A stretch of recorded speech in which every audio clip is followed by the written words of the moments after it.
Hi friends, welcome back to our channel Brinda double IT. ఎవరైతే మన ఛానల్ని ఫస్ట్ టైం చూస్తున్నారో సబ్స్క్రైబ్ చేసుకోండి. సో ఏంటి అక్క ఏం చేస్తున్నారు అనుకుంటున్నారా? ఎంత ఇష్టం లేని కర్రీ అయినా మనం ఇష్టంగా చేసుకొని తినడం ఎలానో నేను చూపిస్తానండి. ఈరోజు మనమైతే దోసకాయ కర్రీ అంటున్నాం.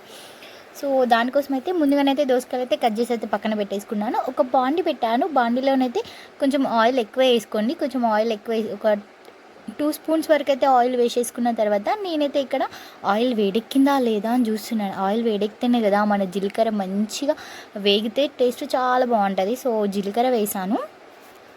సో జీలకర్ర వేసిన తర్వాత జీలకర్ర మంచిగా వేగేలోపు కొన్ని ఆవాలు కూడా వేసాను. సో ఆవాలు కూడా మంచి చిటపట చిటపట అలా వేగుతుంటే చాలా బాగుంటుంది టేస్ట్. అండ్ నెక్స్ట్ ఒక ఆనియన్ కట్ చేసుకొని ఒక ఆనియన్ కూడా వేసుకున్నాను నేను ఇక్కడ. అలానే కొంచెం కరివేపాకు వేసుకొని ఒకసారి మంచిగా కలుపుకుందాము. ఇందులో ఏంటి స్పెషల్ అక్క, దోసకాయ అందరు వండుతారు కదా, నువ్వేంటి స్పెషల్గా చేస్తున్నావు అని మీరు అనుకుంటున్నారా? అదేనండి మన చిన్న టిప్పు. సో చాలామంది దోసకాయ నార్మల్గా వండుకొని తిని ఉంటారు. కొంచెం టేస్టీగా ఏం చేద్దామంటే మనమైతే కసూరి మేతి వేస్తున్నాను నేను. కసూరి మేతి వేయడం వల్ల ఏ కర్రీ అయినా టేస్ట్ చాలా బాగుంటుంది. ఇంకా పన్నీర్ అయితే ఆసమ్ ఉంటుంది. పన్నీర్లో కూడా కసూరి మేతి వేసుకొని చేసుకుంటే ఆసమ్ ఉంటుంది. అలానే దీంట్లో కూడా నేను కసూరి మేతి వేసాను. దానివల్ల ఆ ఫ్లేవర్ అనేది టేస్ట్ అనేది దోసకాయకి చాలా బాగుంటుంది టేస్ట్. సో అందుకనే నేనైతే కొంచెం కసూరి మేతి వేసాను. అలానే పసుపు, అలానే అల్లం వెల్లుల్లి పేస్ట్ వేసుకొని ఒకసారి మంచిగా కలుపుకోండి. ఆ అల్లం వెల్లుల్లి పేస్ట్ అనేది మంచిగా పచ్చి వాసన పోయేంత వరకు వేగిన తర్వాత ముందుగా మనం కట్ చేసి పెట్టుకున్నటువంటి దోసకాయ ముక్కలు ఉన్నాయి కదా, సో అవి కూడా ఆయిల్లో వేసేసుకుంటున్నాను నేను. ఇక్కడ మంచి ఆయిల్ దోసకాయ ముక్కలు మొత్తం వేసేసుకొని ఒకసారి మంచిగా కలుపుకోండి. కలుపుకున్నాక ఒక 1/2 స్పూన్ వరకు అయితే సాల్ట్ అనేది వేయండి. సాల్ట్ వేయడం వల్ల తొందరగా మగ్గుతుంది దోసకాయ సొరకాయ. సో కొంచెం సాల్ట్ వేసి మంచి ఒక 2 మినిట్స్ మగ్గు పెట్టండి. తర్వాత ఒకసారి తీసి కింద అడుగంటుతుంది కాబట్టి ఒకసారి తీసి మళ్ళీ ఒకసారి కలిపి మళ్ళీ మూత పెట్టి పెట్టేసుకోండి. అప్పుడు మంచిగా మగ్గుతుంది. ఒక 10 మినిట్స్ అలా వదిలేసారనుకోండి, మీకైతే దోసకాయ అనేది పర్ఫెక్ట్గానైతే మగ్గుతుంది అన్నమాట. ఇక మనం వేసిన కసూరి మేతి చూడండి దోసకాయల పైన ఎలా కనిపిస్తుంది చిన్న చిన్నగా. చూడడానికి కసూరి మేతి కానీ టేస్ట్ మాత్రం ఆసమ్ ఉంటుంది అన్నమాట. సో ఇలా మనకి దోసకాయలు వచ్చే వాటరే చాలా ఎక్కువ అయిపోతాయి. దోసకాయలు వచ్చే వాటర్ తోటి కర్రీ అనేది మొత్తం అయితే కంప్లీట్ అయిపోతుంది. సో ఇలా దోసకాయలు అయితే మంచిగా మగ్గేంత వరకు అయితే ఒకసారి 1-2 సార్లు తీసుకొని మెల్లిగా కలుపుకోండి.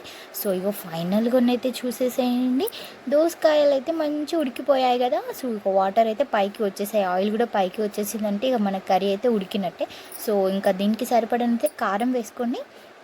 నేను 1 స్పూన్ కారము అలానే 1/2 స్పూన్ వరకు అయితే సాల్ట్ అయితే వేసుకున్నాను నేను ఇక్కడ. వేసుకొని ఒకసారి కలిపి అయితే అలా మూత పెట్టేశాను. దీంట్లో వచ్చే వాటర్ మనకు సరిపోతాయి కాబట్టి మూత పెట్టేసి ఒక 10 మినిట్స్ అలా వదిలేసాను. ఒక 10 మినిట్స్ తర్వాత అయితే మన కర్రీ అయితే రెడీ అయిపోయింది. చాలా సింపుల్గానైతే చేసుకోవచ్చు. సో ఫైనల్గా టచ్ అయితే ఇచ్చేద్దామా, కొత్తిమీరతో టచ్ చేసేసాను. కొత్తిమీర వేసేసామంటే మన కర్రీ రెడీ అయిపోయినట్టే. సో దీనికి కాంబినేషన్ తెలంగాణ స్టైల్లో పచ్చిపులుసు వేసుకుందాం రండి. సో బాండి అయితే పెట్టేసుకున్నాను. 2 స్పూన్స్ వరకు అయితే ఆయిల్ అయితే వేసేసుకున్నాను. తర్వాతనైతే పచ్చిపులుసులోకి కంపల్సరీగా ఉండాల్సింది ఏంటి, జీలకర్ర ఆవాలు కంపల్సరీగా. సో నేనైతే కొంచెం ధనియాలు కూడా వేస్తాను అనుకోండి టేస్ట్ కోసము. సో కొంచెం జీలకర్ర ఆవాలు ధనియాలు వేసుకోవాలి, అప్పుడే టేస్ట్ బాగుంటుంది. నేనైతే ఇలానే వేస్తాను. ఆవాలు మంచిగా చిటపట అన్నీ తినేటప్పుడు అలా వస్తుంటే టేస్ట్ ఆసంలా ఉంటుంది అన్నమాట. సో ఇలానైతే జీలకర్ర ఆవాలు ధనియాలు వేసుకొని ఒకసారి మంచిగా కలుపుకొని అలానే ముందుగా కట్ చేసి పెట్టుకున్నటువంటి మిరపకాయలు కూడా పచ్చిమిరపకాయలు వేస్తున్నాను నేను ఇక్కడ. పచ్చిమిరపకాయలు కూడా వేసుకొని మంచిగా అవి గోలేంత వరకు అయితే గోలనివ్వండి. తర్వాత కొంచెం కరివేపాకు వేసి కరివేపాకు కూడా ఆయిల్ మంచిగా వేగేంత వరకు ఉంచండి. తర్వాతనైతే ఇంకా మనం ఏం చేస్తాం, అలానే కొంచెం అల్లం వెల్లుల్లి పేస్ట్ వేసి మళ్ళీ అల్లం వెల్లుల్లి పేస్ట్ మొత్తం పచ్చివాసన పోయేంత వరకు అయితే మంచిగా వేగనిద్దాము. అంతలోపు మనం ఏం చేద్దామంటే నానబెట్టుకున్న చింతపండు ఉంది కదా, అదే గుజ్జు తీసి అయితే పక్కన పెట్టేసుకుందాము.